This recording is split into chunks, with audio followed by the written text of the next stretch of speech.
ভোমরা স্থলবন্দরের CNF অ্যাসোসিয়েশনের সাথে বন্দরের 4টি শ্রমিক ইউনিয়নের নেতৃবৃন্দদের এক মতবিনিময় সভা অনুষ্ঠিত হয়েছে। বিস্তারিত নিজস্ব প্রতিনিধি আব্দুল ওহাবের পাঠানো তথ্য ও ভিডিও চিত্রে।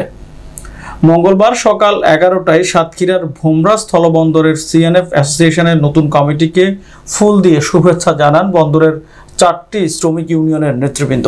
এ সময় সিএনএফ অ্যাসোসিয়েশনের নিজস্ব কার্যালয়ে এক মতবিনিময় সভা অনুষ্ঠিত হয়েছে। এতে বক্তব্য রাখেন নতুন কমিটির আহ্বায়ক হাবিবুর রহমান, সদস্য সচিব ওহিদুল ইসলাম, আসাদুর রহমান, রাইসুল হক টুকু, গোলাম ফারুক বাবু। বক্তারা বলেন, আমরা সকলে মিলে একসাথে কাজ করে বন্দরের উন্নয়ন করব, যাতে করে কেউ যেন আমাদের দোষ ধরতে না পারে। তাছাড়া আইরা বিধি মোতাবেক এই কথা শুনে সকল শ্রমিক সন্তোষ প্রকাশ করেন।